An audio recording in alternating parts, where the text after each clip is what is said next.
music started. Well, my name is Kurp, and I derp petite derp. Oh, won't you come and derp with me?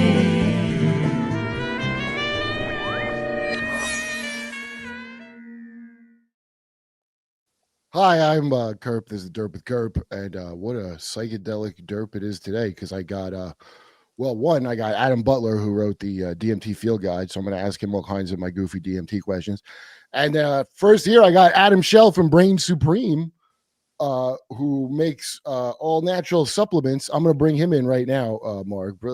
And as we have two Adams on this show, I'm just going to call you Schell or Brain Supreme. Yeah, just do Brain Supreme. Two That's Adams. Cool. It has already caused a huge problem just backstage working out. We got Adam, I need your mic check. We did Who's On First for about an hour. Not an hour is a lot. We're not an hour, but too long, it felt like. So Adam, tell me about your company because you sent me that cool package. And it what are nootropics, first of all? So I've never looked it up. Nootropics are the category of supplements that deal with neurocognition, brain performance, emotional well-being. They're the supplement category that feeds your brain.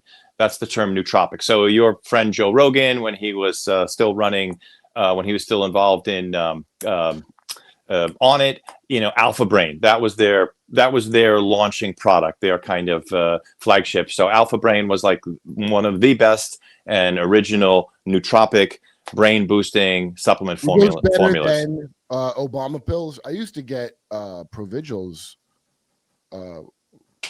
Remember, when those came out, that's what Obama was taking every day, Provigil. Supposedly that's what the soldiers are given instead of amphetamine, Ukraine. In Ukraine, they're giving them a lot of Adderall right now. Those soldiers. Probably so. My age. I need something better than Adderall if you're going to have me out in the infantry, by the way. Well, but Brain Supreme is a psilocybin-based microdosing supplement. So we love the shroomy recreational therapeutic side of the business as well. I'm a big proponent and agreement of that, but we approach it from the supplement side. So we basically we created a proprietary strain of psilocybin cubensis that we take 100 milligrams and we blend it with herbs, nootropics, amino acids, natural performance boosters for a whole supplement category line. Genius is our most nootropic formulation. Feel Good is for emotional well-being and support. Athlete is our performance pre-game or pre-workout formula. And then Black Stack is our extra strength formula where we take 300 milligrams of our active ingredient and we blend it with herbs, nootropics, and amino acids. We keep the secret ingredient off the packaging and off the website for obvious reasons, but it's definitely in there.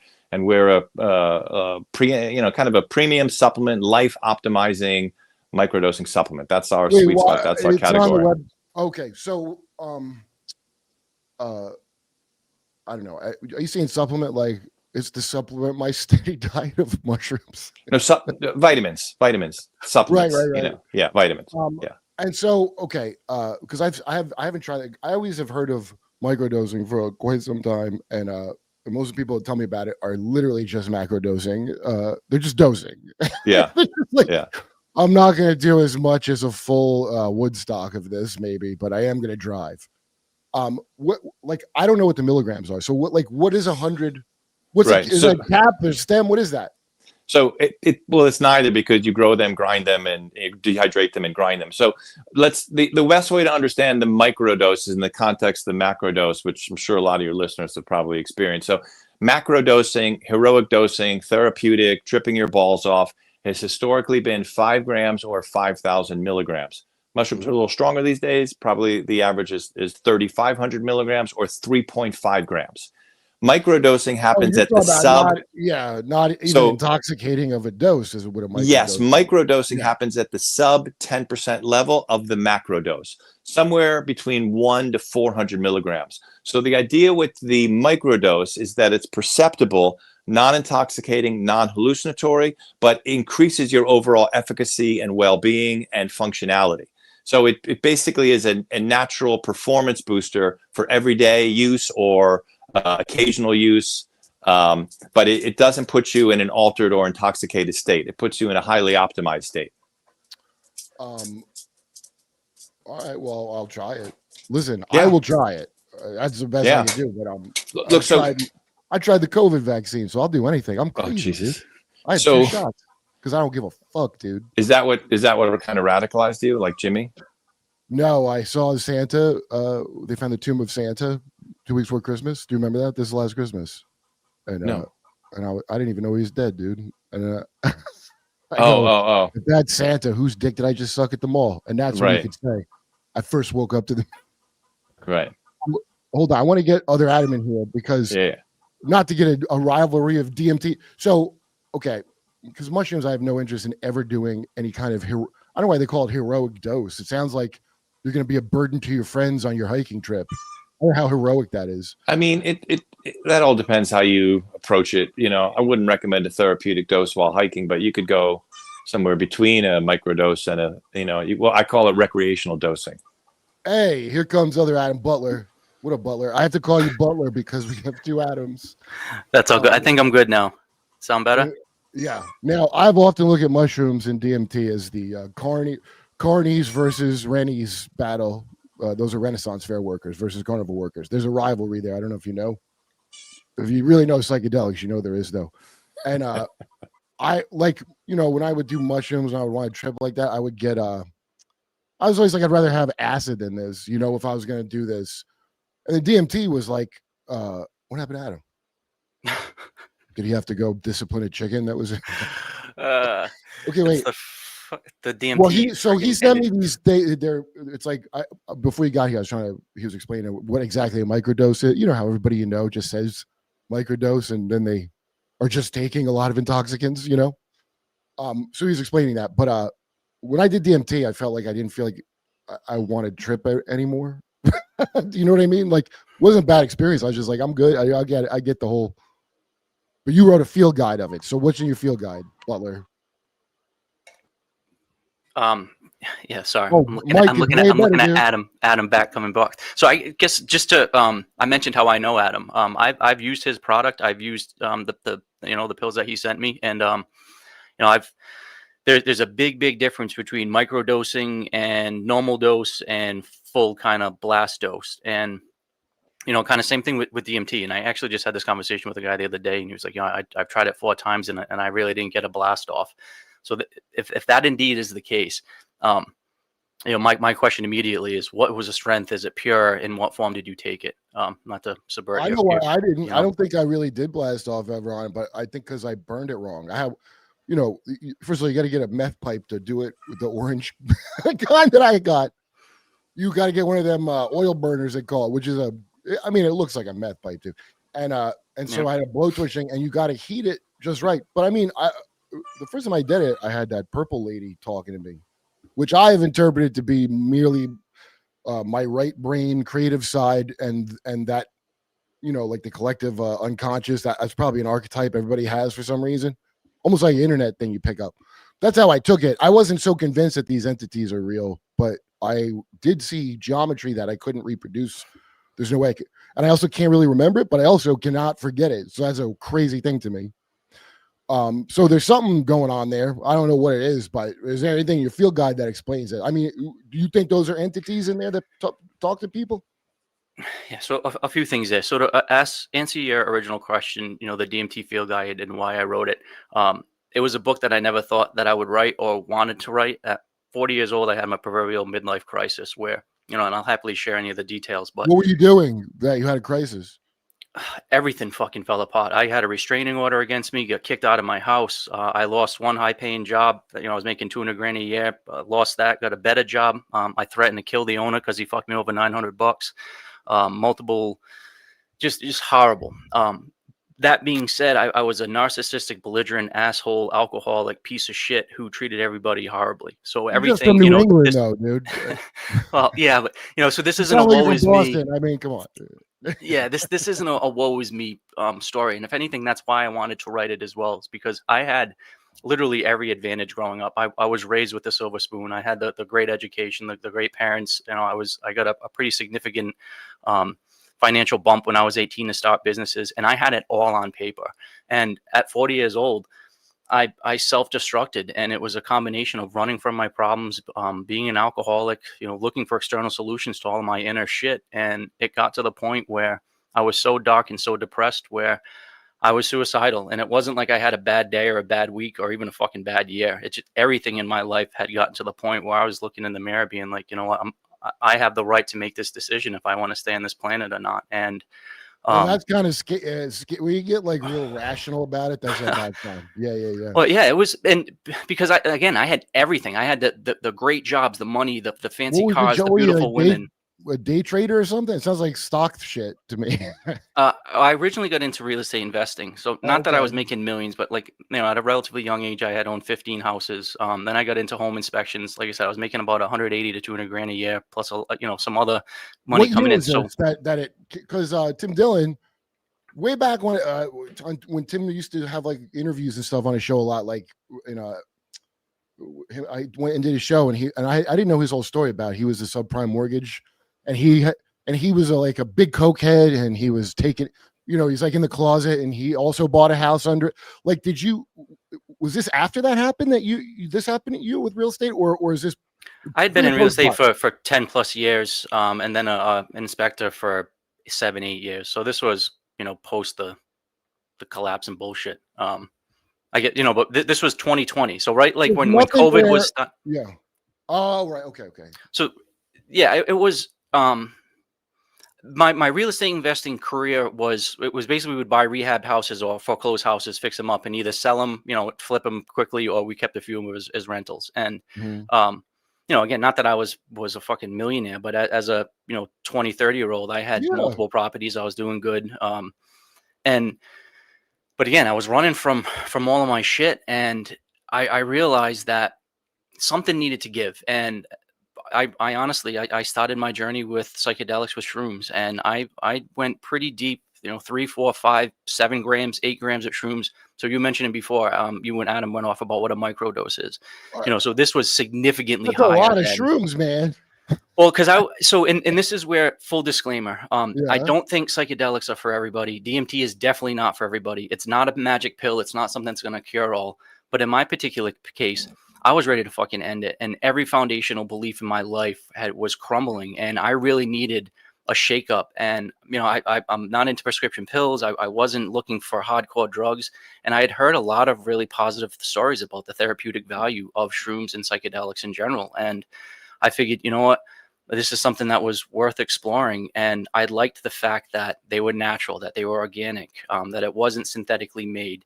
And, you know, that's what I felt comfortable after the research into shrooms, that this was something that I wanted to try. And DMT is synthetically made, isn't it? No. I mean, I know it's in your body and all that, but I mean, when you get it, they're not extracting. No. So it's in, you know, thousands of plants. It's really easy to extract. Like ayahuasca is made by basically boiling a tea.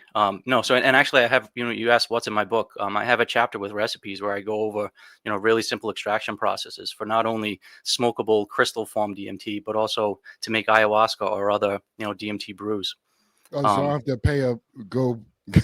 so I have to fly to South America. No, pay a Puerto Rican 10 grand to feed me poison he made, and then I go out into the jungle and get attacked by mosquitoes and go absorb everybody else's bullshit. No. Well, I have a bunch of friends that were doing. No, I did have one friend in LA, and he was traumatized from being in the Navy, and so it was awful. His story. Somebody got a submarine, some kind of something blue, and somebody got boiled a lot. It messed him up good. And he got really a psychedelic, and he was like, I gotta stop doing drugs. It's ridiculous. This is getting nuts. And he just became sober, and he's like a city planner or something now. It's amazing how quick it, you know, because this guy who was when I met him, he was really into drugs, and he was trying this is when ketamine was kicking off as the big thing, you know, you're gonna get an atomizer. They're inventing a inhaler for it. Remember that? When it first the news breaks, and I thought they were reinventing the straw. And you know, I was really into when the ketamine thing, a very small amount of it I found cured depression for like months. But then when I started exercising, I noticed I was getting just better results from that. It was just like, but now if you're already in shape, I don't know what the hell you're supposed to do. Maybe you got to go switch to therapeutic mushrooms. If you've been working out, it's not helping. Well, Adam can answer that about the value of adding, you know, microdose shrooms to your daily routine. And I can mirror that. but I guess if I could, I'll tie up my just story about how it all happened and throw it back to you. So I had several months of deep exploration of the shrooms, and I was able to go really deep into my dark inner psyche. I was finding all of the cracks that only I knew was there. You know, I really was doing that inner demon work. And, you know, one thing about psychedelics and shrooms in particular is it was really easy for me to lie to my girlfriend, to my family, to my friends. You know, I was paying a therapist $240 an hour, and not that I was lying to him, but I was, you know, I was trying to convince him about how smart I was and how intellectually advanced I was, and woe is me, and everybody else is the douchebag. But, you know, listen how great I am. And again, it was that narcissistic kind of manipulative talk that it wasn't doing me any good. And when you're on 5 grams of shrooms and you're looking in the mirror and you're crying your eyes out and you can't fucking run from it, and you realize like, oh shit, this is on you. And the value of shrooms for me was that it forced me to take that inner look at myself, do the inner work. And that was really the first part of my journey of you know, bettering and changing my life. And then you know, I didn't have that quite epiphany, that life change, like, oh shit, everything's good. And that's when I started doing the research into DMT. And, you know, long story short, that I can say that's the chemical that really shook everything out. And I had, you know, the first day that I did it and I tried it, I pushed it really far and probably further than most, but I had the removal of that psychological plaque that I needed to then, you know, this is 3 years past it now. And honestly, I've been the most content, happy, blissful, connected person that I've ever been. Still got a bunch of shit, Let me but ask I'm you, happy. psychological plaque is an interesting thing. You said, what do you mean? Like you feel like you're like calcified into just a certain routine? Is it like just a huge perspective shift at the end of the day is what you got out of it? You know? Yeah, Like but it needed yeah. that plaque removal. And I think it's a combination of just societal plaque and expectations, self-imposed limitations, past traumas, all of this shit that gets added onto you. And then you add on, you know, alcohol and prescription pills and social media smut. And I think that plaque just bogs you down, and it has a twofold effect. One, it not only doesn't allow your inner light and radiance to shine through, and your creativity and your love and your connection and your ability to be a fully functioning, empathetic and, you know, human, but it also doesn't allow you to receive that divine energy, vibration, the love, the connection, and however you want to word it. And then, you know, I've gone all realm of spiritual to religious to atheist to agnostic to gnostic to any, and I can talk to Raised all of in any those religion? points.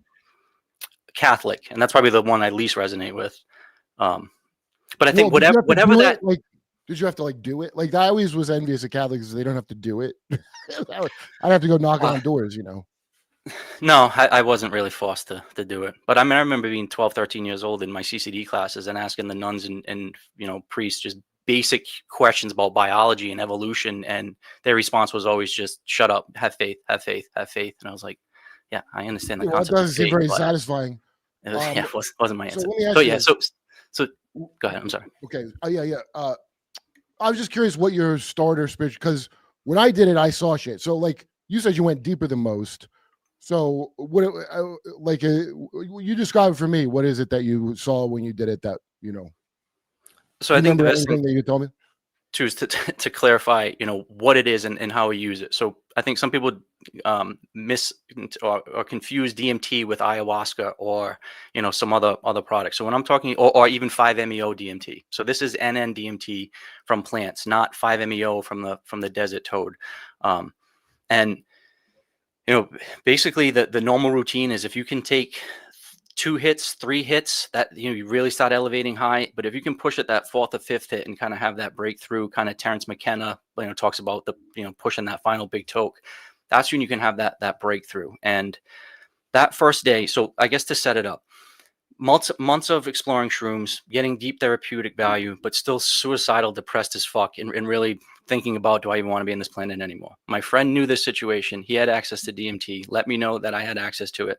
I did, you know, several months of research. So Rick Strassman read, you know, Spirit Molecule, looked into Andrew Gallimore's work, felt comfortable what I was getting into when I started doing DMT. And that day, you know, and I say, and some people right off the bat, like, you know, call bullshit, but I did about 50 hits that first day. And it was broken up. Back?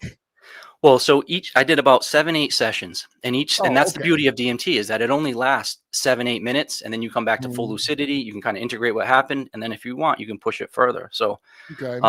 that first session was 3 hits. it felt beautiful. It felt natural. It felt innate. Like you mentioned, all of the sights and sounds go crazy. There's all the spinning mandalas. It's like you're in an IMAX theater and all this crazy shit's happening. But what stood out to me was that it felt not scary. It felt natural. It felt normal. It reminded me of the sensation that I had when I was a young kid. And it didn't feel like I was being poisoned. Like even with shrooms, when shrooms start kicking in, you're like, oh shit, this stuff's starting to get into your blood system. Where DMT was like the veils removed. It was like all of my senses got amplified, Yeah, and then it's new not the senses same. got It's added. different. Yeah, it's like a feeling like you stopped hallucinating. That's kind of eerie, that feeling, actually, when I think about it. But definitely know what you're talking about there. That is a real. So, but so here's what's crazy about that, Tim. It's not like in one sitting if you took all of that. That's a crazy dose.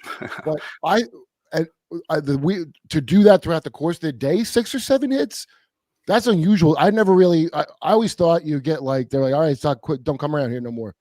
For a little Well, bit. and I've done it hundreds of times since. I just did it 2 days ago. I still use it, and I use it now as kind of part of my routine. Not all the time. It's not something you get addicted to, but it's something that I use to kind of blast that plaque or People explore. do. I know, especially in California when this stuff first came out.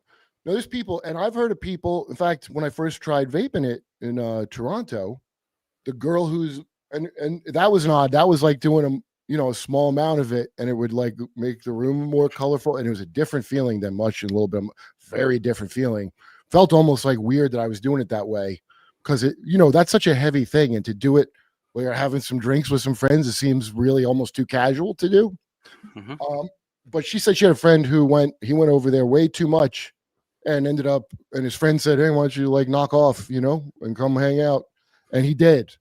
And my friend Shane Moss, who's like famous for, and he don't want to be known as a DMT guy no more, by the way. I don't blame him, but I mean, he had like, last time I spoke to him, he's a really good guy. Like I really like Shane. But I've seen him live. He was hilarious.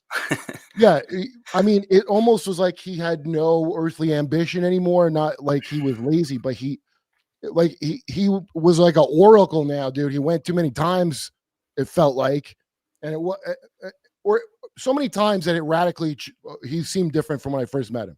He was always I never disliked him ever, but it had affected him to the point where other people who would be doing it with him, the entities are talking to them about how they like Shane, which is very, sound maybe unbelievable. But if you've done it, it's not unbelievable. I would say that's why they say that spirit molecule thing, because you're like, all right, there's definitely more to things. Whatever it is, you can say that for sure after you did that, Yeah, no, you definitely get way more data points, so you got your normal 5 senses, but they're dialed up to 100 or 1,000, and then you definitely have additional senses that come in. So that concept of more real than real, it's because a normal 7-minute period of your life, you've got whatever, a certain amount of data points. On DMT, you've got that times n, and it's so you have so much more to build your theory of what that reality is, because there's so much more coming in.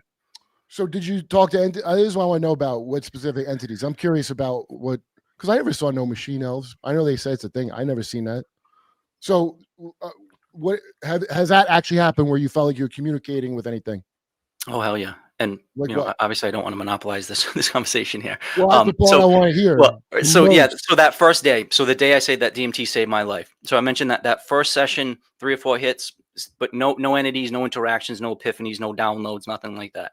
Push it again that next session, 3 or 4 hits a little bit further, feeling comfortable, but no entity, no download, no whatever. Again, push it, do another session. Now we're about an hour and a half into it. And that last session, I really pleaded to the universe. Like, I need some fucking help. Like, I need help, or this is it. Like, if you want me on this planet, I've got to get something. And that last session that I had that day, it wasn't an entity. And so to answer your question, I've had the mantis and insectoid entities. I've had the jesters and the machine elves, that you could see how that archetype fits. I've had the beautiful sexual women, all of that. But this particular time, there was no being, there was no entity. It just changed from all the crazy sights and sounds stopped. All of that vibratory hum stopped. And I just was floating in this dead space. I wasn't falling. I wasn't ascending. I wasn't shooting through any portal. I was just there, suspended. And a conveyance of knowledge came through me. It wasn't an English voice. It wasn't, signs. It was just, all right, Adam, you want to connect your dots? So ultimately, that was my problem. I was trying to connect the past with the future, and I was so fucked up in my head that I couldn't be here and present. And it was like, all right, you stupid human, you want to connect your main 1,000 dots? Boom, here it is, and it instantly connected them in my mind. And then What does that mean? What do you mean by that?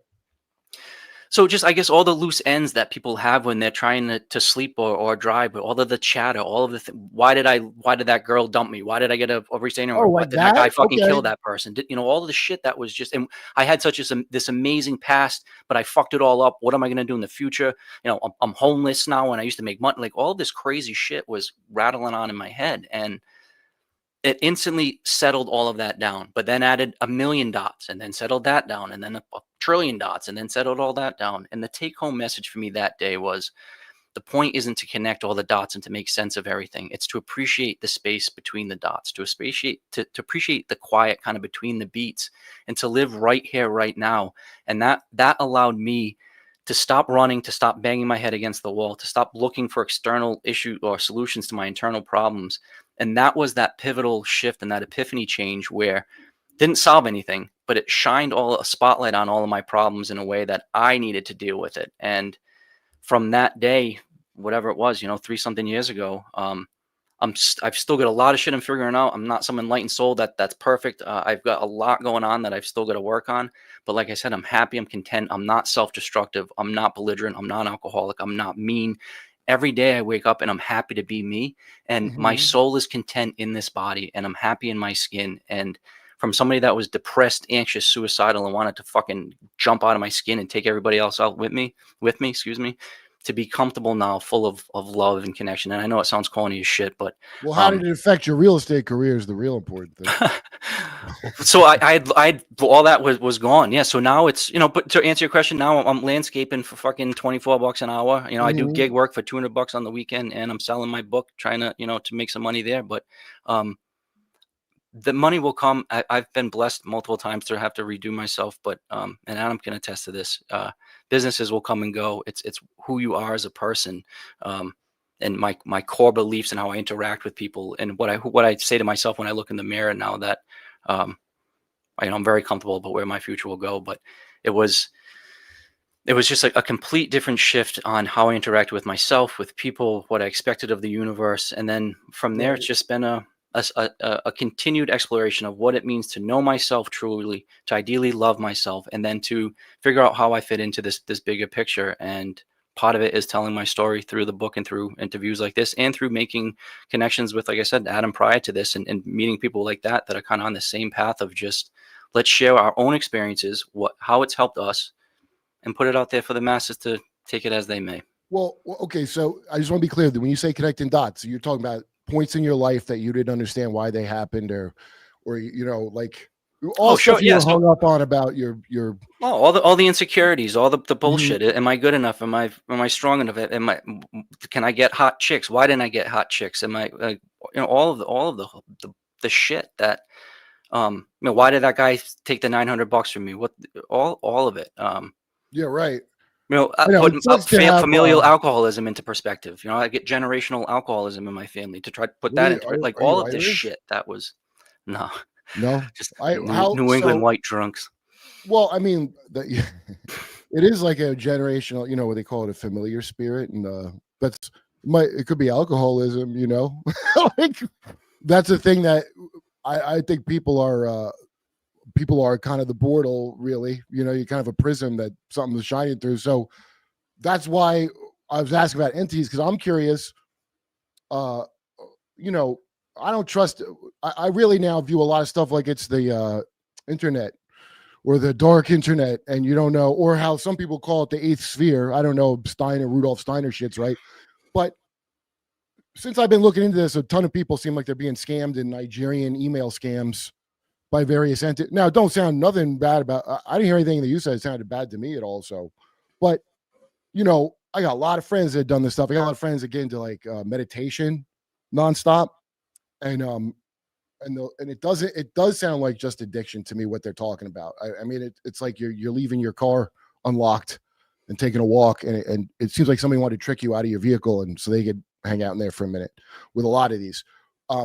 Since you've been looking at DMT for a while, and there's any kind of, psychedelic. The government's studied every possible way to use it as a means of control on people, or at least as a destabilizer. Like the 60s. I don't think it was a very good like mind control thing, but it is good for destabilizing stuff. And they don't tell you about the part where they were giving out a lot of meth too with it. They weren't just giving out psychedelics, like Altamont, where the Rolling Stones got, they had the Hells Angels. There was some scumbag there who probably was a government guy, some fat asshole who would hand out he's also giving a lot of meth. It turns out that, did you ever try meth, microdosing?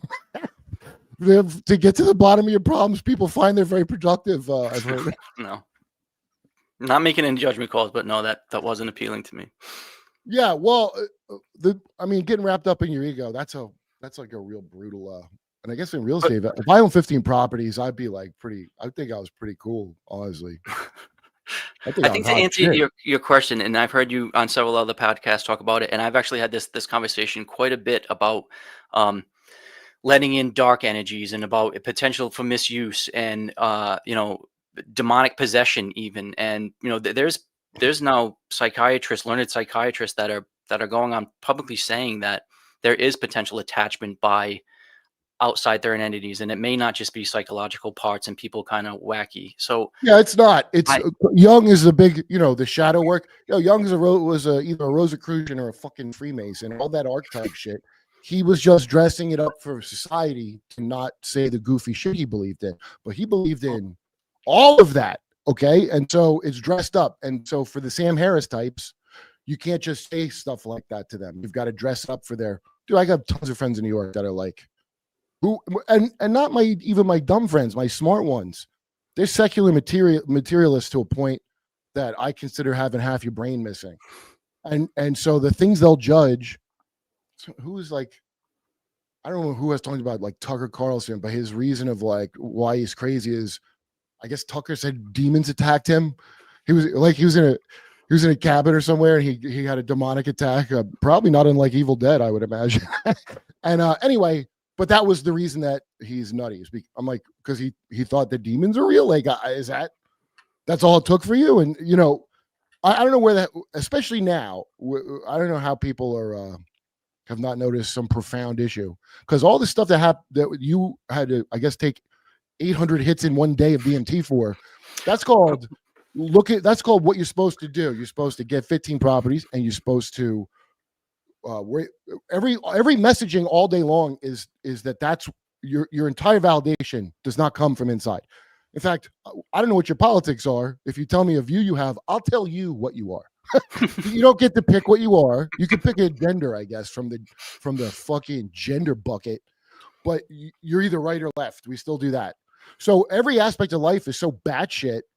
Let's say somebody does try psychedelics and fix them. What I'm assuming hippies, the sincere hippies, thought that would just change society from the bottom up, but it doesn't. And now, isn't it like just a function of like the whole thing's wrong? Like, that you would even have to take any kind of shit? You asking me, or you want to throw this to Adam? No, I'm asking you because you have a longer beard than Adam Schell. Oh, fuck. As soon as the guy's got a longer beard, I want to know what he knows. I don't know. Adam's got some good stories. I bet. So I think what's happening, and this is kind of my overarching, whether it be with meditation even, or Wim Hof breathing, cold plunges, darkness retreats, is that when you're doing especially DMT, you're able to, I think, add sensitivity to the normal 5 senses that you have, but like I said, add other ways of getting vibratory information to you. So I think you do refine your antenna, you do make it more sensitive, and you're able to receive different types of communications when you have a wider span of spectrum coming in. And part of that is interacting, I think, with entities, potentially aliens, potentially cryptids, angels, ghosts, and people that have near-death experiences, people with epileptic, lobe seizures, people that have major trauma. Something happens to shake the body, and maybe it's removing that plaque that allows us to perceive different interactions. And I think that's what's happening. And then to answer your other question, if I, and I believe that's true, that I've interacted with angels and all these beautiful entities and, you know, these insectoid beings that teach me how to use my body, I have to say then that there are potentially negative. And, you know, if you're opening your sensitivity to the good, then I think you do have to be conscious of that may be the bad. But I think this is where that inner shadow work, that bullshit filter comes in, that inner strength and resilience, where I've walked through so much shit and I have so many life badges, and I'm not walking through with this cockiness, arrogance, like, yeah, I've got this DMT space figured out and fuck it, it's mine. But I'm comfortable. I have more curiosity than fear, and I have more confidence in my vessel to contain it and to process it than to run from it and to feed into it. And I go in there with the intent of shining light on the darkness and to kind of be like, yeah, this is that there's information in here that I think I'm supposed to get, to bring back, and to help you know, share and to take complex problems or complex ways of looking at life and to try to make them a little bit easier for people. I'm Schell. Have you done this amount of psychedelics? Like, what is your experience with this? I mean, you have a supplement company based on it. Oh, you got to unmute yourself. Oh, sure. You know, I'm kind of like Mr. Microdosing, just, you know, dad, wife, kids, career, you know, super athlete, pair of boys. I have done NN-DMT in the pen form. I found it very profound. I have Adam Butler. I'd be interested in getting your take on this. When I kind of consult and advise people, I don't sit for people at the macrodosing level. I'll give them some basic instructions. I'll often connect them with different people or institutions. But mushrooms, from a psychedelic standpoint, Adam, this is my theory, but this kind of question to you. My feeling about mushrooms is that mushrooms work on a vertical axis. They take the geomorphic energy of the earth, the Akashic records, they compress it into this form of fungi. You ingest the fungi, and then the fungi works through you and opens you up to the divine. So your connection to God, to spirit, it's moving basically from God's spirit to you, into the earth, back through you. And it's all about opening the pathways, getting the plaque off the line, as Adam said, so that you're a healthier, happier, more productive, a more joyful human being. I think mushrooms use us as much as we use them, because they need the earth to be sustained and valuable and viable in order for them to survive. And, you know, so I think they use us and we use them, and they work on this kind of very beautiful and powerful vertical axis. I find that DMT and a lot of the other psychedelics work on a parallel axis. Timelines, dimensionalities, entities, beings. That doesn't happen so much in the mushroom space. The mushroom space, like, you're really dealing with you. You're dealing with you, you're dealing with God, and you're dealing a lot with nature. If you're ever in nature, nature's profound. My experiences in the DMT space, it's parallel. It's profound, it can learn, it's very reflective, but there's entities and beings and lessons that are coming in from a horizontal dimensionality. That's interesting. That's I never my thought of it take. like that. That's very interesting. That's my take on how I kind of make some distinction between the two. But Adam, you've had more experience in kind of both at the macro level. What's your thought on the vertical axis, the horizontal axis? No, I appreciate what you're saying, and I kind of agree with the feelings of what it gives. So maybe kind of like having the shrooms would be like the cassette tape, and so it's a set one, where DMT would be like the radio receiver, where you can, you know, kind of tap into anything. I like the idea of shrooms kind of when you take it, when you ingest it, it's almost like taking that specific tuning fork in you, and then your body can resonate and vibrate with whatever energy information that the shrooms are giving you. And I think it is shroom specific, potentially strain specific. And I do feel that connection, where it is very, very natural and grounded to Mother Earth. I get that vibe, where the DMT space does seem to be hyperdimensional, different, way more expansive, and it goes way, way beyond you. Shrooms for me, and I mentioned that in the opening, was such an inner journey, and it was all about me and my interaction with how I was with the world and my inner workings, where DMT is more how the fuck do you fit into this cosmic space and exploration of out there, where the shrooms was more in there. Mm-hmm. Hey, Mark texted me something about ayahuasca cults. Said, what do you know something about? I never heard of that. What's it? What do you mean? What's an ayahuasca cult? A cult? Yeah, or is he? Maybe he's terming it some way. Mark, what did you mean by ayahuasca cults? Because it sounded interesting, but I don't know.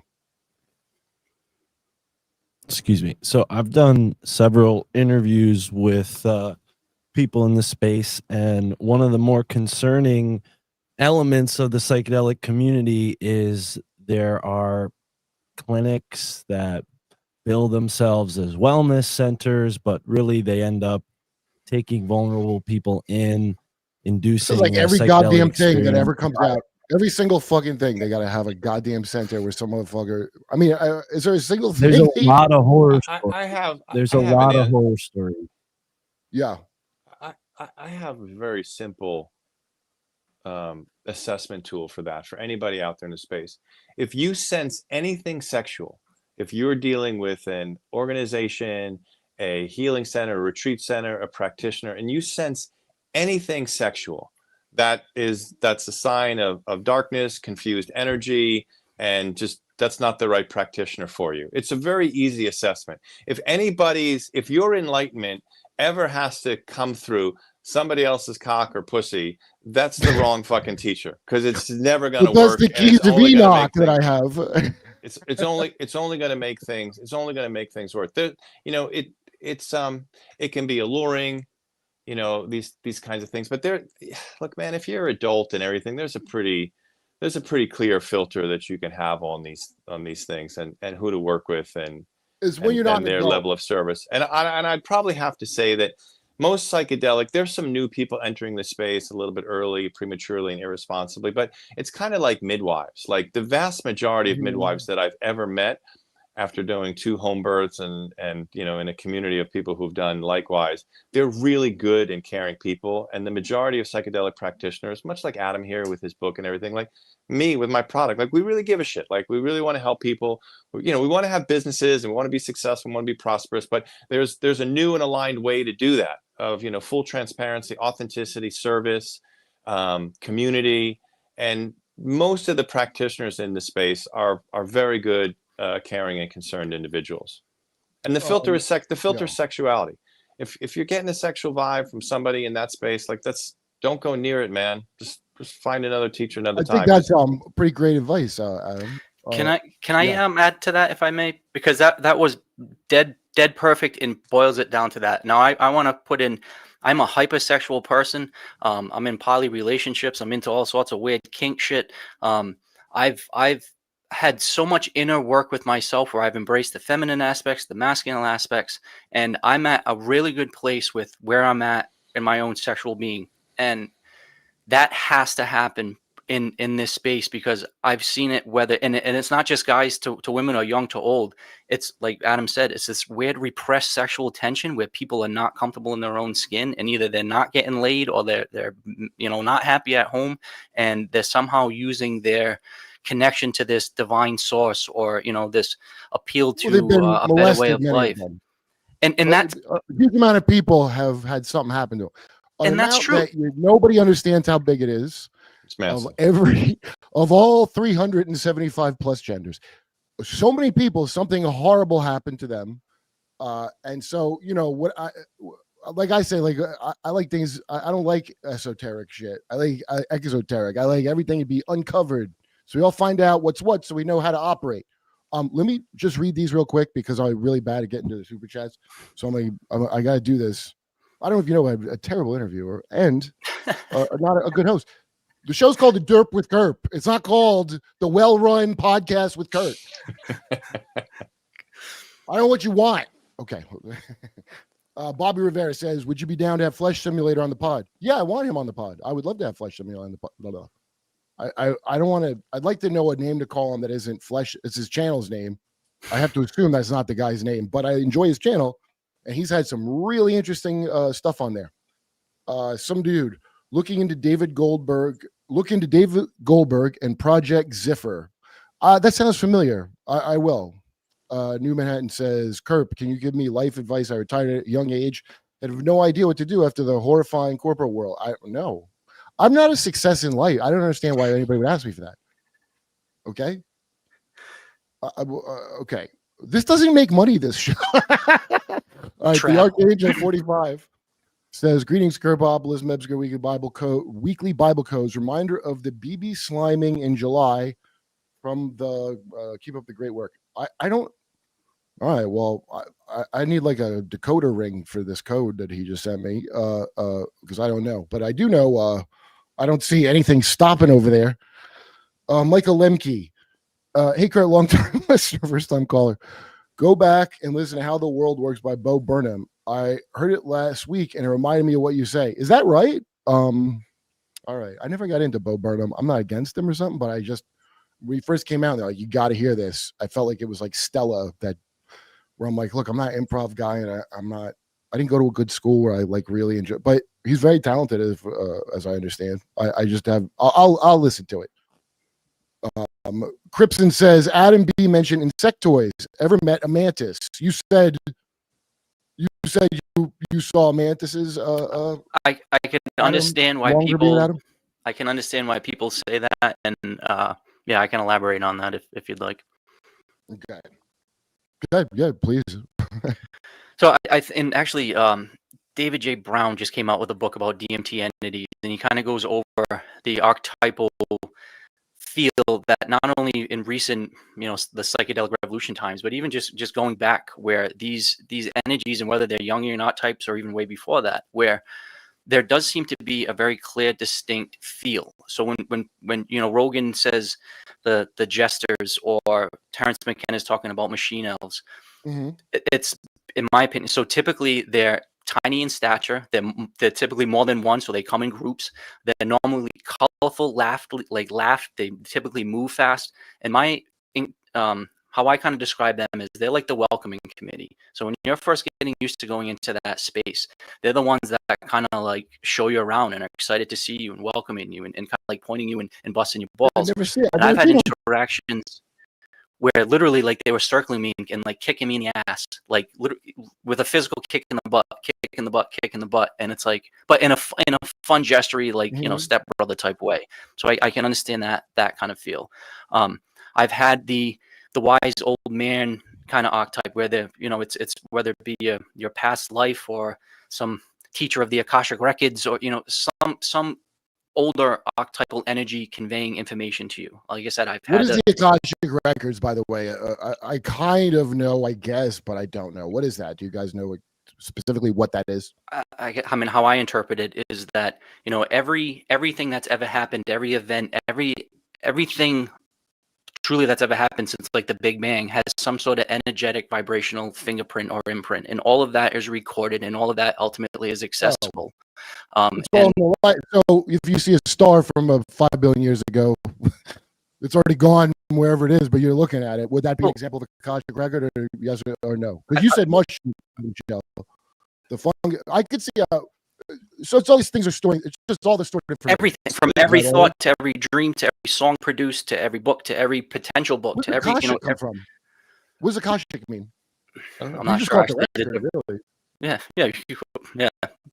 I don't need this Indian crap in my records as well. Well, I mean, these are spirituality. But that's a great point. Is things do get lost in using terms. So what this collection of energetic information or vibrational information is always out there. It doesn't just go away or dissipate. And you can tap into that. I think even in our own sense, when we tap into an old memory, or you think about something and you recall it quickly, you're kind of tapping into your own energetic imprint of it. I think you're right. That's what it feels like. I mean, anyway. I've had really. Sorry, go ahead. Finish what you're saying. My bad. And then, like, the sexual kind of feminine energies, where there is a vibe there, where there is a sexual tension and a sexual showing and a femininity that's being expressed to you. But my entity's not someone in a cult setting would completely different from what Michelle was talking about. You're saying no, in a lot of it doesn't even have like you said, a lady in a purple dress. A lot of times it's just a feel and an energy I didn't see her. I knew it was that. Yeah. I saw the light of it, okay, and it was coming from an angle like to look at, and I had to take another hit to be able to like tilt the right way to see it. And it spoke to me 100%. It was wild, and I came back and I was you know, how you wake up out of DMT like completely. It's not like, you know, mushrooms all come down. And last time I did that, you know, it's a gradual. Yeah, you're kind of groggy. But no, it's like I woke up. I wake up and I had tears down my face. I mean, there's no way you would, however much tears came out, you would stop crying. You grew up, but apparently I was. It was wild. It was pretty wild. And the second time, I think just the waiting room. Never seen them machine elf things. Now I did perceive this thing of wanting. When you do see these things, they want you to look at stuff a lot, and I started getting a suspicion that it's like they know they're not there unless you're looking at them, and they're trying to make you look at them so they can stay existing. Yeah, well, it's like keeping that how an atom ain't there until you look at it, kind of, you know. Yeah. I think they're like just it's like raw. You know, I've been trying to understand what I don't know, all this stuff I look into, because why is there a dark side of it, and what is this? Is this like the eighth sphere thing that Steiner says, where it's just like the cast off remnants of shit that are held in place by the moon? That's what the moon's there for, to keep them. You know, when you hear all this Earth is a prison shit, Gnostics always have that. The physical world's bad. I don't think the physical world's bad. I don't believe that. Yeah, it just sounds like the cosmic trolls that troll you and then feed all whatever. I don't believe it's a prison for me. I didn't do nothing. I think it's a prison for somebody. I think they want me to think it's a prison for me too, but it ain't. That's how what I get. So that's why I'm curious, because you know, I start to hear weird messages. Like I said, there's some people I know personally. A lot of them get some very strange messages. I'm like, do you think that's a good message that you should run with in your life? Like, it turns out I am God. Oh, great. Well, we don't have enough of those kind of people in the world that think they're fucking God. Carry on. Like, you know, you do have to have discernment. I guess, like, how do you know? Where are you getting discernment from? To like, what's your compass for navigating this? I guess is what I'm asking. I could tie in the answer that the insectoid question kind of with that, because so that group of insectoid or mantis, and I say that again, the overall feel. So typically they're bigger in stature, not lanky or long, but like not like they seem very concise, long, hard insectoid like. I mean, and I used to actually study entomology at URI, so like, you know, it fits the insect like vibe. My experience with them, and I've had multiple, is that they kind of come in and show you how to use your human body to its fullest potential. It's like they take over your body and tell you or show you how to properly pump your blood through your system, how to properly absorb oxygen, how to properly fire the synapses in your brain. How to properly, what it sounds like. Mantis. It's like they're showing you like, hey, you've been driving your car like some pussy little fucking shit car, and it's really this extreme race car. And so listen, here's the nitrous button, here's the rocket fuel tank, here's the dynamic mode, and they come in and show you truly how that you don't like, you can't experience that and then come back to your normal waking state and not be like, oh fuck, I forgot that. Like, you realize that you are way greater than typically people think they are. And so maybe, you know, people can come back with an inflated sense of themselves relative to other people that haven't experienced that, or for them to say like, oh yeah, I'm way more than just a basic human. I get that. They might have interpreted a thing wrong. You know, I mean, like, look, I understand that. Oh, I'm part of God feeling. Right. Yeah. You know, but you can't walk around. You felt that feeling at some point. But it's like, you know, if my toenails, like, I am the Kurt. like that's it's like I don't know. I wonder if people get their interpretation from. There's a lot of you know, especially people. I don't want to be like specific, maybe, you know, but I know a lot of people go around in one kind of circle forever. They got their own little samsara wheel that they're gonna go around in, and you're like, wow, I think you like this wheel more than you whatever the hell. I think you just like doing this. Like, I used to have a friend who his thing was he loved having crushes on girls that weren't into him.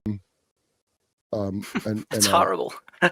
Yeah, he's a successful guy, like really, like brilliant fucking dude too, and so could easily find some girl that is into him. But he has this thing where like that's what he's getting off on is that, not any fulfillment of anything.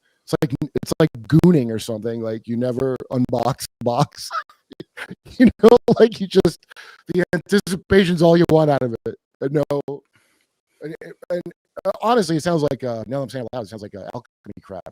All these guys that hold their jizz in so they think of rocket ships or whatever the fuck. And this stuff is so stupid. It's hard to like say it out loud. But I mean, in the spaces you're in, Adam, I'm especially what you say, you're in polycules and shit.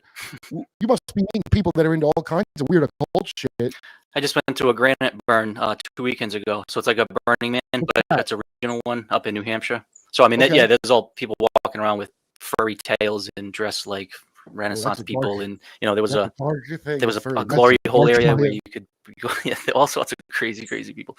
But that's no kind of the beauty of I think people like that. Well, let me rephrase that. I don't want to make any broad categories. And I heard you actually kind of riffing on like esoteric versus exoteric and hidden knowledge and inner groups and shit. I do have a little bit of they want to be like, I don't want to tell you I mean, somebody might have a reason for not telling me something. I'm not saying there's no case where that is, but every problem I see is it comes from secrets, and then the secrets to cover up that secret, and then this old lady that swallowed a fly effect, like a drug addict. You gotta like fix the problem you just created with a bigger problem. You're like, I know how to fix this problem. I got an even bigger problem. And then until it collapses, like some ultimate Madoff scheme. It's like how the whole planet runs now. And it does, like, I don't know. I visually say, man, I went off on a stupid tangent, but I noticed this repeating pattern where you just keep secrets. It's like we can't just say the thing. Why is it crazy to just try to tell the truth all the time? But it's crazy. You couldn't live if you told the truth too much. You would be in big trouble. I mean, just in general, obviously. Like you gotta always like. Things are set up, even if you hear a term like a 9/11 truther, which is a derogatory term. Like, no, I'm not. I would not. And by the way, I'm not one of them. I'm not an 9/11 liar. The good guy. Like what the fuck? Everything is esoteric, and I hate it. I fucking hate it. Well, I think you would agree though that and whatever it is, whatever the controlling hierarchical whatever societal matrix is covering all of us. So whether it be governments or these Illuminati groups that you were talking about, like the Rosicrucians and whatever controlling entities, even if it's some what's that term that they use? Like some group of humans that went off and speciated, and now they're some breakaway civilization. That's what I was thinking of.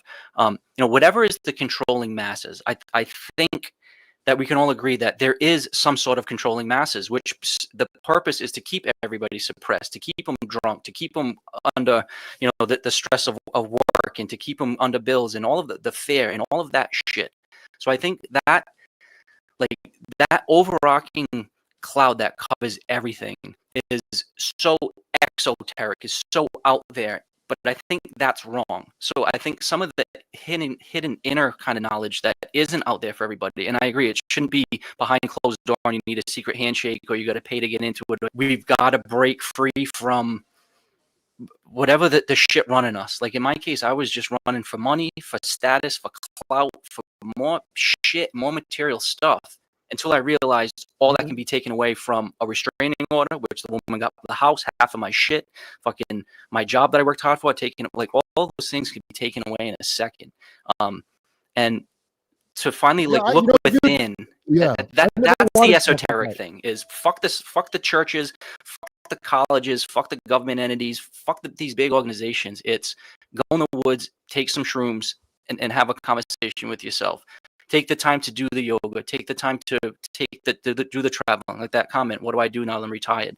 Travel, find yourself, learn to love yourself. And that's the hidden esoteric knowledge. And I think if you look at a lot of the ancient teachings, they all kind of come down to, and I think this is what both Adam and I are saying, figure out what it takes to unlock your own hidden potential, your own unique subjective hidden potential. It's not going to find it in Christianity or Buddhism or Hinduism or studying the Vedas or Hermeticism. It's going to come from looking at yourself in the mirror and figuring out who the fuck you are. And I think a lot of society, or a lot of the controlling parts of society, don't want people to do that. Well, they like to tell you who you are, number one. They're saying about outside validation.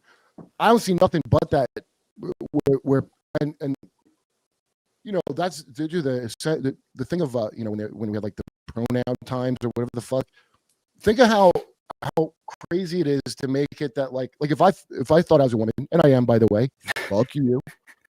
If I thought I was, I wouldn't need you to know my pronouns, dude. You wouldn't be telling me what I'll tell you what I am. You know what I mean? Like, but so the little magic trick is to make it like, no, it's really important that you tell this person there what they said. There's like this little karate flip they're doing where you're always being judo flipped so that your validation is not from you at all. 100%. Yep. You're the last person that should say if you're good or not. Right. And you're the only person that can. Yeah, and and I don't think like the point of Christianity, I don't think people understand what that point is, which is just to get out of being born in prison or something like slavery. That's all that's for. That's like some debt being settled for you. It's not to know who you are. I know I want somebody else. I have the feeling like everybody has of like wanting to be measured fairly, and that's why I was saying those entities, they want you to look at, there's this feeling of needing to be measured that everybody has. Like everybody, like, what am I? What is this? And you need like something to bounce off of to know, right? And so once somebody understands those principles, it's very easy to manipulate it. I watch it nonstop now. They're doing it in Chicago. I don't know if you saw the ICE raids in Chicago, and then that mayor is like, there's ICE-free zones, and it's a whole big pageant. There's no reason the city and the federal government would be fighting with each other over a law, unless it's supposed to be like that. Okay, then the people they have rounding people up out there, I don't know if you know, they did an unprecedented hiring thing at ICE for it's called ERO. That's the guys who go out and collect people who are here illegally. Well, defund the police, defunded a lot of stuff, and so they can't bring qualified people back. So they did a $50 signing bonus, like if you were signing up for the military or something, probably better than what you get in the military. And so people with no law enforcement experience or military or anything signed up to go round people up for ICE, which I gotta say is a real bad way to handle it. What could go wrong? In the video, what could go wrong? What you say? What could go wrong? It's like Police Academy too. They literally, if you call Police Academy, and I'll bet you a bunch of them are illegal. I'll bet you guys that signed up somehow got around the thing, and there's illegals rounding up illegals right now because the whole operation reeks of private contracting. Like the great job we did in Iraq, they're doing that same great job in Chirac right now. And the one video I watched is like some fat guy asks another fat guy if he's illegal. The guy's screaming no. Okay, it's like three guys trying to subdue one fat guy in the middle of an intersection of traffic. So all these cars are honking. They can't subdue him, by the way. This is worse than any female cop video where you saw the female cops couldn't best the guy. This is three men that can't do it, okay? And then at one point, the one fat guy is riding on the other fat guy's back in the middle of traffic. I mean, it's like something out of a fucking movie, dude. And when I look at the dumb algorithm or what comes in my YouTube, people talking about it, they're not talking about the stuff I see. They're talking about, the side you're supposed to be on. You're not supposed to have illegal immigrants here. That's not a thing you're supposed to have. So that's just, I don't even understand how there's two sides of that. Then on top of it, you're not supposed to do a shit job where you just get maniacs that you just recruited out of nowhere who are like, the guys doing this are Adam Butler, or like if you were like, hey, I'm sick of being a real estate, what's it all about? And you just join ICE to go round up. You got no experience doing nothing. You took a 13-week course in Rhode Island vigilante. And I no longer believe these people are this stupid and they're just making a mistake over and over again. That's absolutely, listen, I believe that 20 years ago at 9/11 times that it was a whoopsie doodle on our part. But now I don't want to hear this shit. You motherfuckers have had us under surveillance for 30 years. There shouldn't be no terrorists and nobody getting in that ain't supposed to get in. How is that possible when you're spying on every living, breathing creature except in Epstein's cell? You're spying on every part of the world except Epstein's fucking cell. And then I got to hear, we heard there might be Iranian and Venezuelan terrorists coming. How would that even happen? And then try telling it to people and watch how they act like you're an asshole. So something fucking, there's something going on. And now with this psychedelic shit, I mean, if you're not getting persecuted by big pharma, then I have to be suspicious immediately. Like they're gonna fucking what do you call it? A wellness center, the care center where or Mark was bringing up. It's just like OxyContin. They're just like pain centers or gender affirmative care. They're gonna take this thing They're doing it now, dude. They're doing it now, and it's like the whole reason was illegal is we didn't know how to make a care center out of it and turn it into like a mechanical thing, because it's not a mechanical thing, right? It's a spiritual thing. But everything's got to be in its perfect Saturn box, so we know where it is and what it is. And I don't know. I guess what I'm asking about Compass is like, these are all profound experiences, but I wouldn't know. Like, how do you know how to interpret them, and how do you know the mantis showing you how to use your body isn't lying to you, and how do you know that the feeling ain't enough? You know they got weapons that can make you feel good, like humans do. I don't know what the hell people have in that dimension.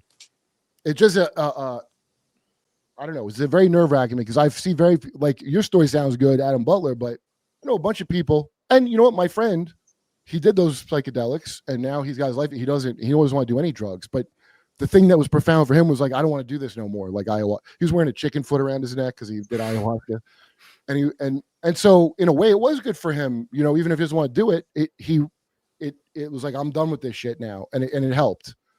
I don't know what how do you trust these things you're dealing with, Adam? Well, it's a great question, and I don't act like I'm above it, and I don't act like that I couldn't succumb to some trickery. What I'd like to say is that because everything in my life got taken away and everything got such to a raw level where I had to rebuild everything. Yeah, right. I really do feel like I've learned to refine my bullshit filter in this world, to see through the plaque, not the plaque, to see through the bullshit.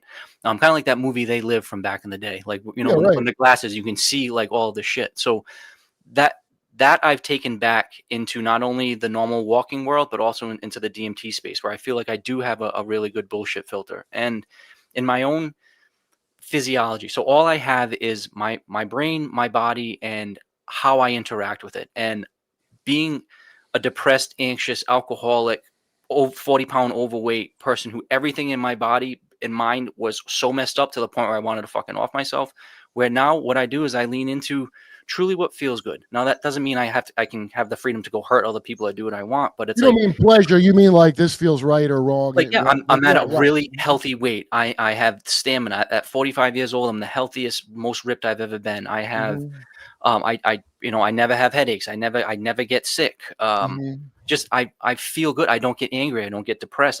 When I drive, I don't have road rage. And again, it's not like, oh wow, I figured it all out. That's huge if you don't feel road rage. Well, because that's the most amazing thing I've heard. I listen to my body when it gives me those signals and signs, and I don't just ignore them.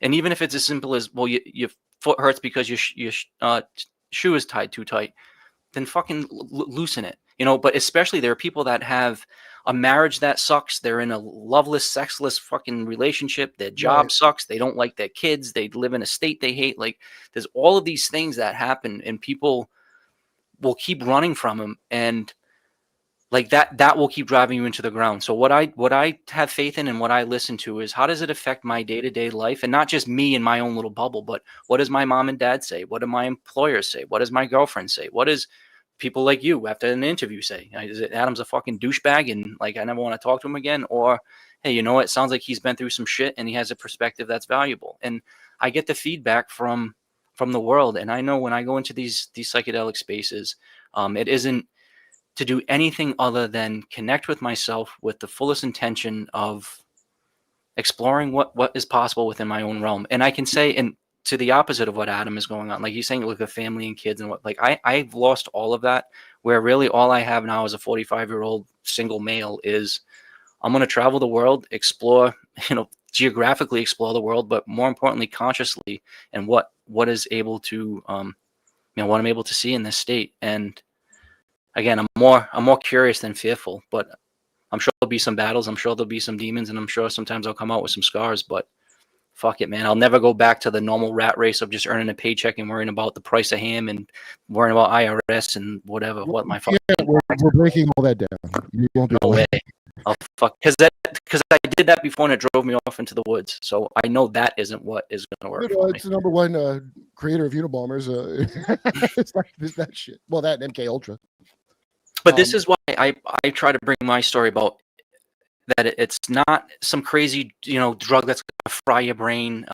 It's natural, it's organic, it's easily made, it's easily extractable, and that's why I reached out to Adam and him, and I kind of connected because I feel like he's doing something similar too, which is bringing.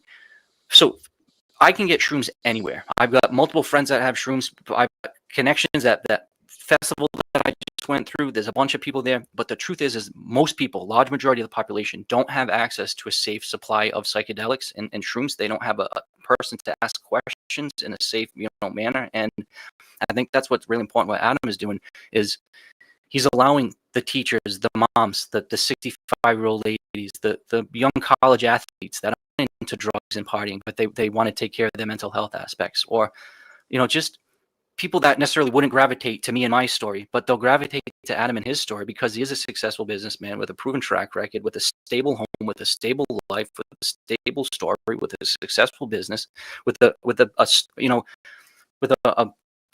backing of his business and why it started for legit reasons of helping people. Yeah, everybody likes that in the business. Wait, Adam, where are you from, Adam Schell?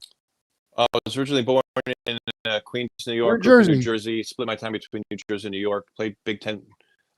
First Milburn, Short Hills, and then Madison. Yeah, and then parents got divorced, so I went to college on a football scholarship at Northwestern, and then came back to New York City, and then Los Angeles, and in a little bit Northern California. I've been in Texas. Were you telling me it helps CTE possibly? Yeah, for no sure, 100% for sure. Yeah. Psilocybin at the macro and microdosing level is neuroregenerative and neurogenerative. So it helps repair the brain.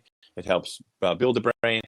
And this is not the correct term, but in some ways it's neurodegenerative, is that it unwires unwanted and negative pathways. Right. So it reduces some parts of the brain where you want the reduction and builds the brain up in the other area.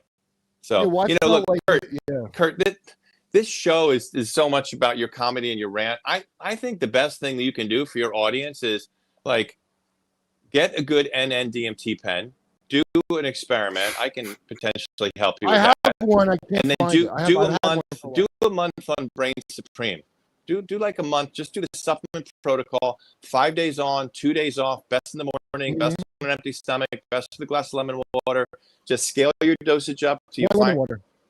Because citric acid, vitamin C helps with the conversion of psilocybin to psilocin, and your brain absorbs. It's got to hit your liver and convert. And that's when your brain absorbs it. And a little bit of vitamin C helps with that conversion. We actually put a little bit in all our caps. Let the proof be in the pudding of your own life, man. Just do the supplement protocol for a month, and then try it. Like I said, report back.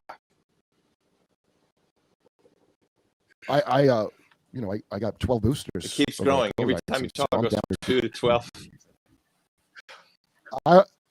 It's recommended that you should have had 13 or 14. Yeah. In multiple holes, multiple orifices, suppositories as well. Let's get it. I got none, but I didn't know nothing when I did it. And I've always had, fine. I've always been fine from things like where I wasn't nervous about it, but it did dawn on me later that I signed a paper that I can't sue if something goes wrong. Did you have an initial adverse reaction to either one of the shots? No, but there's a 90% correlation. There's a 90% correlation between long-term adverse effect and an immediate negative reaction to one of the shots. So if you didn't have an immediate negative reaction to the shot, you are most likely in the safe zone. Your body metabolized it, or you got one of the saline shots, because about 1/3 of the shots they're putting out weren't even properly Duncan prepared. Trussell got that. Duncan Trussell said the guy goes, "I like you," and he didn't really give. He's like, that guy not really give me a Duncan shot. Trussell with his out, because he's been a lunatic for years. He fell for that bullshit. He's not that crazy at all. I'm way crazier than Duncan.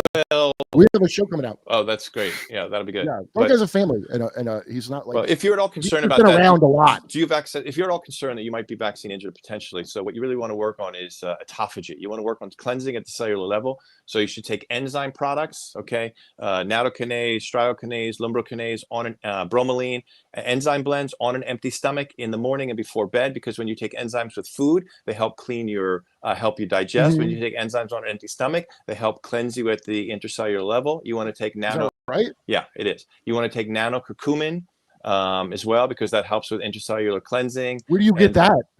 One Planet Nano Curcumin on Amazon. It's a very fine product. I think they have the patent on nanotizing curcumin. So you want to take nano curcumin, like not cumin, turmeric, curcumin. Turmeric.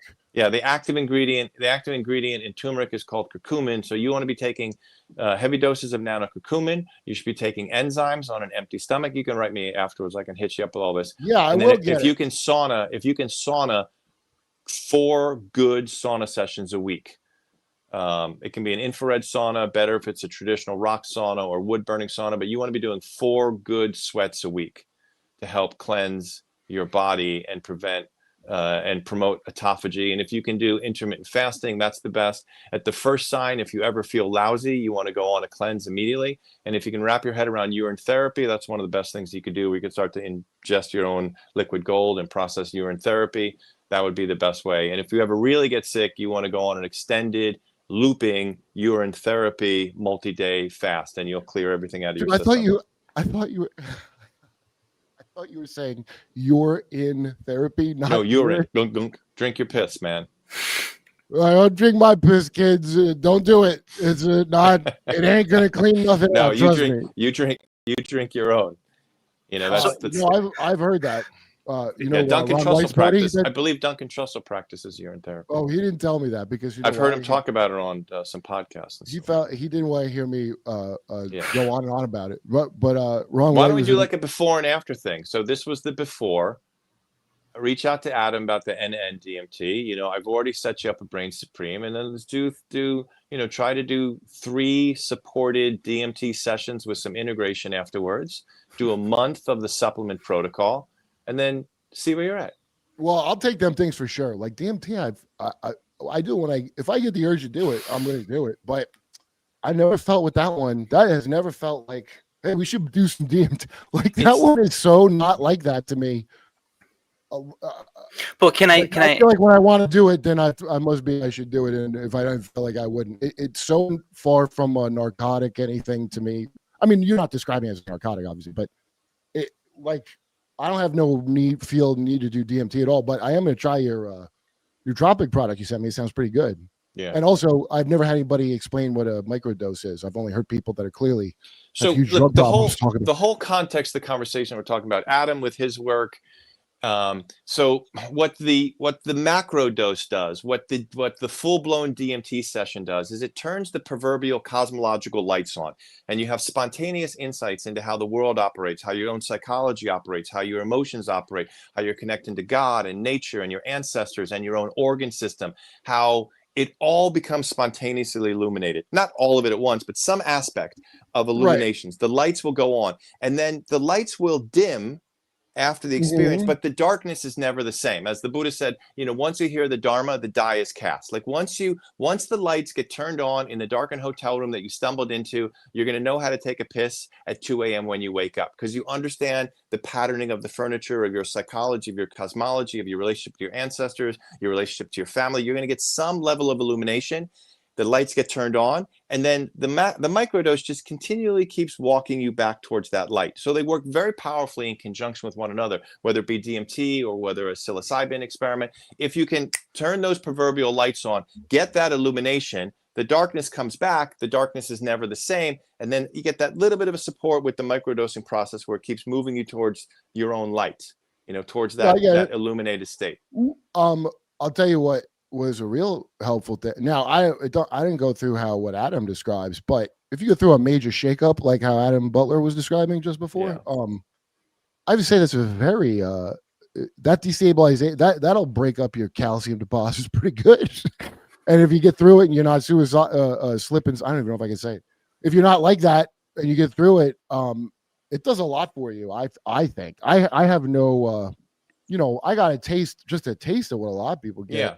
In 2015, and you want some integration work afterwards too to help you process and understand what happened. That's really beneficial. Well, I understand it. I go through life how I walk downstairs. I don't know if you've ever seen me walk downstairs, but it's fucking. There ain't no praying mantis helping me. I'll tell you that. It looks like I'm falling down the stairs. my feet are the size of forearms. That's what my ancestors gave me. So I have no grace whatsoever. I just like, if I stayed at your house, right, it's like you let a live moose in your fucking house. You got nice little things on the walls. They're all getting knocked off by me walking by them. Not because on purpose. It's just like letting a enormous animal into your shit. And because I'm just compulsively like that, and also stand up, I'm telling you, there is nothing for some reason that is more, and I don't know why it took me so long to understand how simple. I still haven't really grasped it, but the thing that you get good at when you do it a while is a thing you could have just probably done the first day, but you just couldn't do it. I don't know. And it was a thing of not being it's like an ego dissolve thing where you got to not have your little stupid hopes and dreams riding on this conversation where you could just enjoy be in the moment, if you're any good at it, you know how to be in the moment. And then, or if you're not in the moment, you know how to fake like you're in the moment, that's what the skill is. And every time I've ever bombed or not done well, aside from whatever issue outside things, it's because I wasn't in the moment, or I wanted to be the crowd from yesterday that was way better than this fucking stupid crowd I've been cursed with. And the when I'm really good at it is when I'm like you be the room, you're the room. You're in a flow state. So there's nothing you can heckle if you want. I could take your chances. I'm the room, motherfucker. What are you gonna? So, but I can't always do that. I mean, that's the goal, but sometimes I do, sometimes I don't. Okay, the way that works, and both the macro experience and the micro experience help with that. When you are more concerned with how you're being perceived than what you're perceiving, you're never present, and you're going to get tripped up and fouled up all the time. The key is, and what both macro dosing and micro dosing help with, is you're more tuned in to what you're perceiving, and you're not really concerned with how you're being perceived. You're just in the flow state. You're funny. You're in flow state. Yes, you're in flow state. It's and microdosing 100% helps with flow states. Athletically, creatively. Well, years ago at the Creek in Brooklyn, Creek's in Austin now, but they used to have a show where you would they had one of those popcorn bag vaporizer weed things. I got one for Volcano. Yeah, I got one for Jay for his wedding. That was my gift. I got him a nice volcano. And anyway, they would like take as big a hit and see how they did on stage was like the theme of the show. But I mean, I suppose it's like a meaningless exercise to me. So me and Julian McCullough were going to take mushrooms instead. And then Julian didn't show up. So I just took a bunch of mushrooms. So peaking on mushrooms, what a terrible way to do stand-up comedy. It's like being underwater. And also you're dude, it's like you gotta like move in it, and I'm looking at people and you're like seeing through them and their nonsense while you but the coming down part of it, I will destroy on that. Oh, or the like descent. One time I had some good Ken Kesey acid, some chick in New York happened to have. It was wild as that. But anyway, the next day, like, have you ever tried to time that out? Have you ever tried to time that out? Like, hey, I'm going to be going on stage in 4 hours. So if I take 4 grams now, I'm going to be descending right then. I haven't try to time it out. I never had a nice, like I said, I'm old now, dude. So I can handle 3 White Claws and some weed from my party. You know what I mean? Like, I don't know how people, I got friends that still go out and like get hammered. Like we go, and I don't even know how they have any energy to do it. And so now, but having some microdose thing that's reliable, I would try that just in general, Now the main thing to me was always a perspective shift to help get me out of whatever I was stuck in.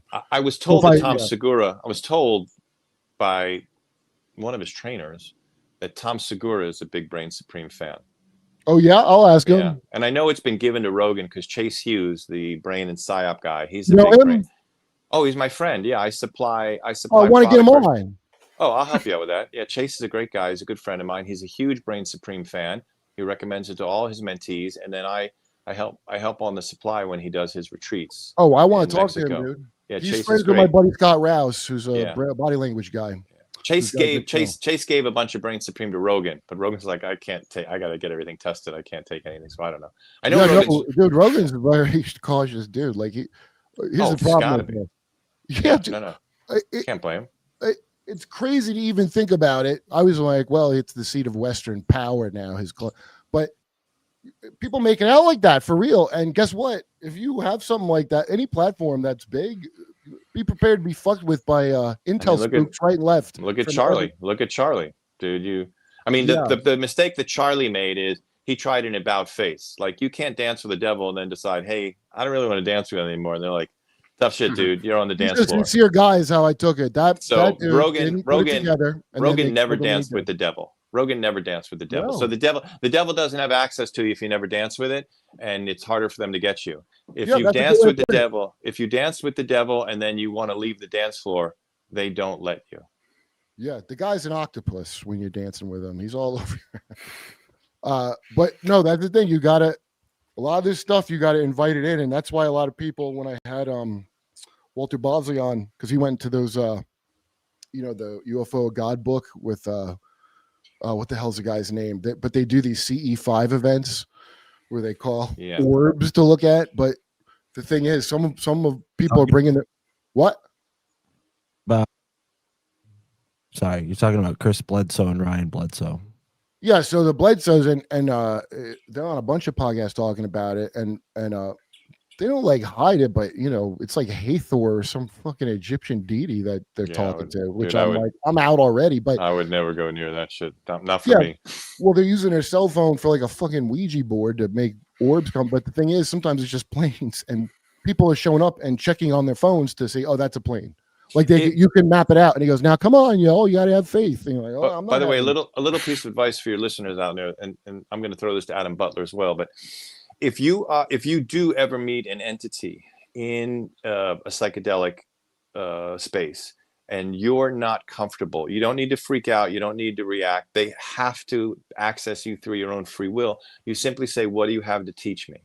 And if you're not interested in what that being or entity or frequency has to teach you, you just say, "You are not welcome here," or "I say I stay with God, I reject you outright," and they disappear. But you don't have to initially freak out. You can just sit with it and say, "What do you have to teach me?" They have to reveal it to you. And if you're not interested, then you invite them to leave and they'll leave. That's my understanding of my experience. Adam Butler, what do you think?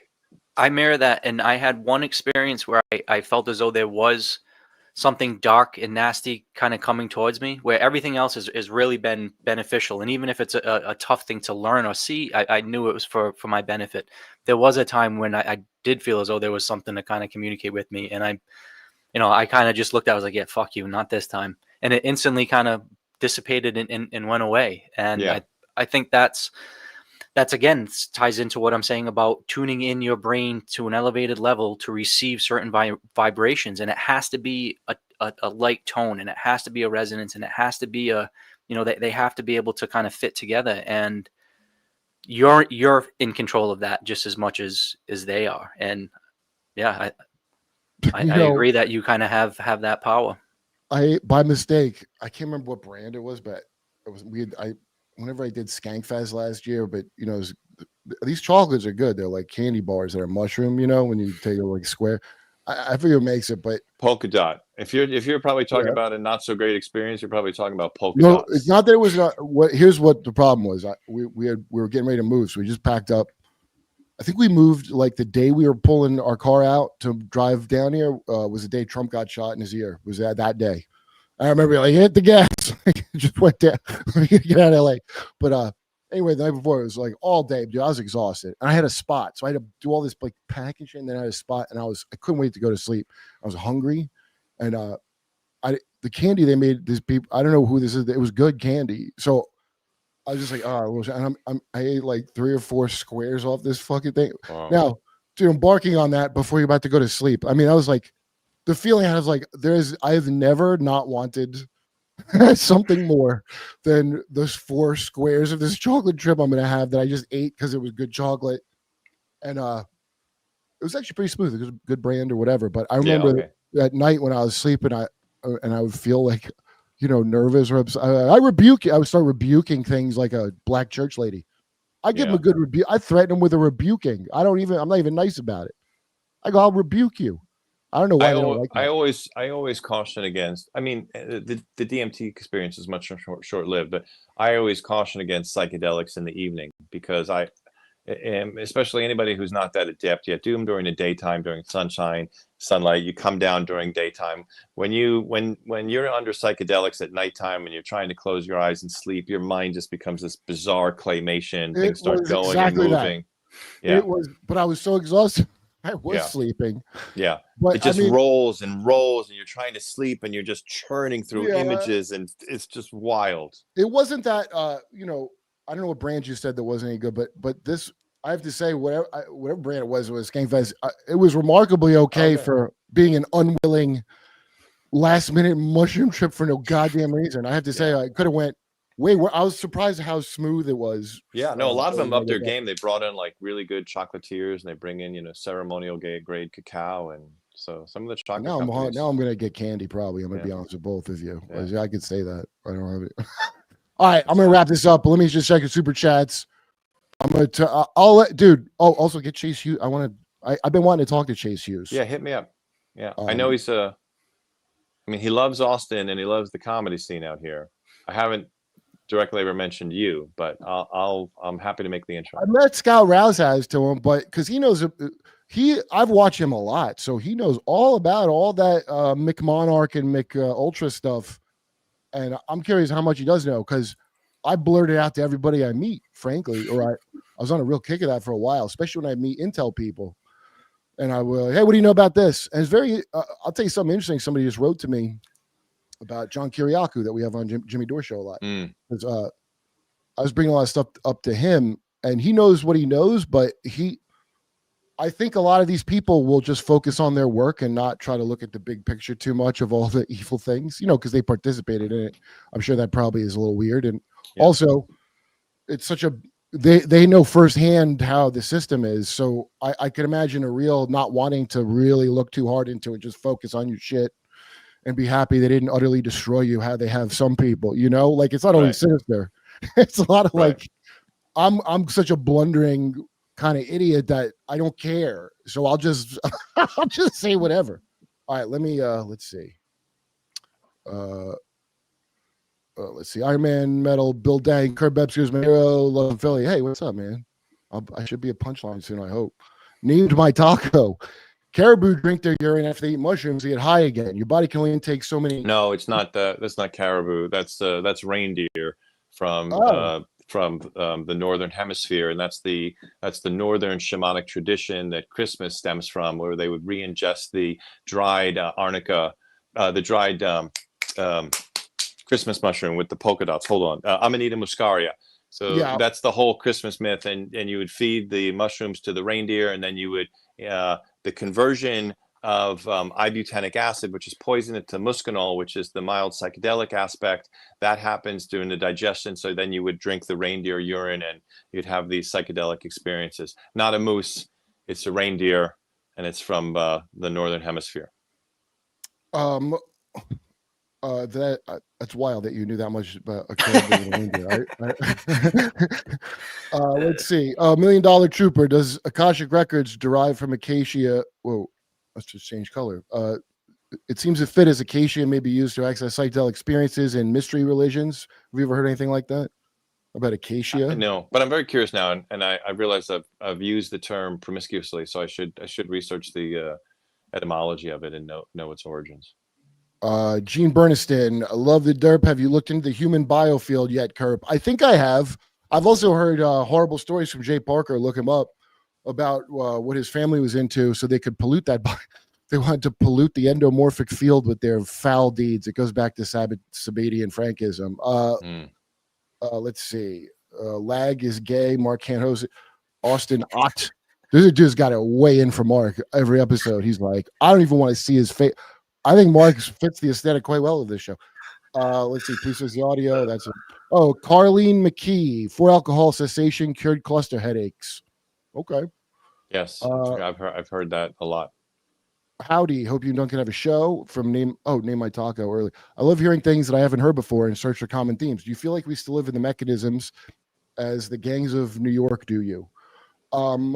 What mechanisms? The Scorsese, the tug of war between the producers and Scorsese over by the Weinstein brothers, and he's flipping over tables, and the movie came in way over budget. I guess it sounds like it. Cripson says, "Oh, ever met a mantis?" I have not met a mantis, but I will direct you to my friend Emma's podcast, Imagination Podcast, and this guy Nicholas that I talked to like once or twice, and then he like disappeared, but I found out he's fine. And he has a whole thing about them mantises and these other things, and it's a very odd thing I hadn't heard before of disincarnate spirits that undergo a jillion years of evolution in one shot when they die. So whatever spiritual body you built, that's what you're going to be. So you might be a mantis, or you might be a dinoid because you're a real eugenics motherfucker, or you might be a perfectly formed Caucasian blonde person. You might get to be a Palladian. I don't know what's real. Let's see. I think that's all of them, man. All right. Is this show's live? Oh yeah. So all your listeners, if you guys use, give me like a half an hour to get it set up, but just use the term Derp, DERP. Go to brainsupreme.co, and then when you check out, use DERP for a 15% discount. We'll hook all your That's the people up. greatest possible discount code I've ever heard for a brain thing. Derp. That's just, I mean, that's That's awesome. And then Adam, your book is Butler's DMT Field Guide. Yeah, and I'll match an offer like that to your listeners. You know, I typically say, and believe me, I'd love to sell the book and make a couple bucks, but it's really about sharing the message. And I happily give away PDF copies of my book all the time. So if anybody wants a free copy of my book, PDF style, send me an email at booksbyadambutler@gmail.com, and I'll happily send you a free copy. All right, nice. I gotta go to New York this week to go do Julian Dory show. Who's like the other Danny Jones? You know that guy? Oh yeah, I like both of them. Yeah, really good shows. I like both of them dudes. So I gotta go do that, but I don't think I could have derped this audience any harder than I did. You all just got derped. Thanks, man.